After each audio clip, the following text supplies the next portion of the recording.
I love the spotlight. Yes, we know that.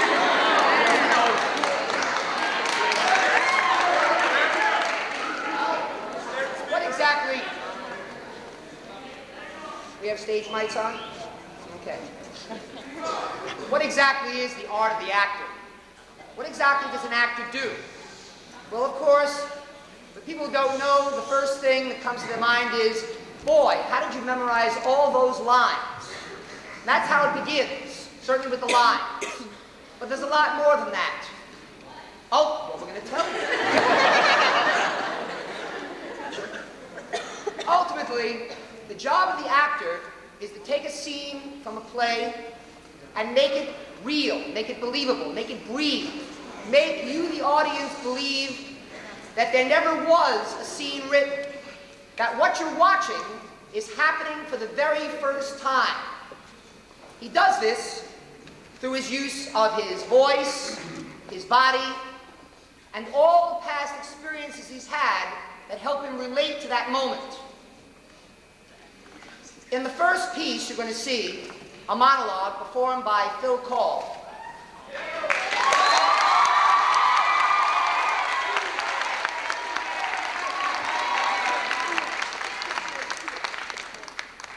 A young man who hasn't spoken to his father in many years because of a wall they built between each other, a situation many of us can identify with, tries to explain to his friends how this situation came about and how much he'd like to fix it.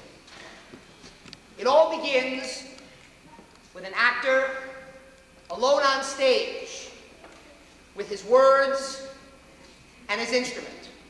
Phil Call.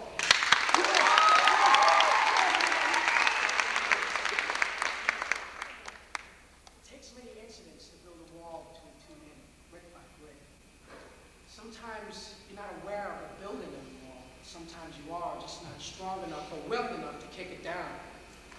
Sometimes it starts very early. We did with my father and me. Very early. And it becomes a pattern and it's so hard to break. It's like breaking mortar. The strongest any wall my father's ever built. Time wouldn't level it. I'd be dead. I'm not sure if my father ever remembered one such incident. My mom said, she watched something the other later, and my dad rushed out the door and down to the schoolyard, the first game he'd ever come to. I hadn't reminded my father of the game. I was afraid that he would show up and embarrass me. 12 years old and ashamed of my old man. Ashamed of his dialect, ashamed of his dirty overalls, ashamed of his bruised fingers with the fingernails lined with dirt, ashamed of his teeth, as yellow as old ivory. And most of all, I was ashamed of his lunch pail. It's his sign, a symbol of a working man. No, I wanted a doctor for a father, a lawyer, at least a fireman, not a carpenter. No, that wasn't good enough. My mom sat home, she darned her socks, and she watched supper in the oven for later. I remember stepping up to bat. It was the last of the night, game was tied. No one on base. And there he was, sitting along the third base line, grinning and waving and gesturing to the man beside him and showing his teeth. But I pretended not to see him. I just turned and faced the pitcher, pretended concentration. And angry at myself, I swung hard on the first pitch, and there was a hollow crack and the ball shot low in the shortstop's head for a double. The next batter bunted, and I made third. And he was a few feet away now, my father. But I still refused to acknowledge him.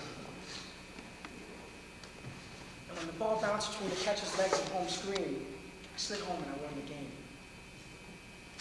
And as our crowd broke up and our team stampeded out of the schoolyard, with our cleats clicking blue sparks along the sidewalk, I looked back once through the wire fence to see my father slumped over, sitting on the now empty bench alone, just staring at his feet between the cinders. Just staring. My father never mentioned the game or even being there when we got home that night. He just went to bed unusually early.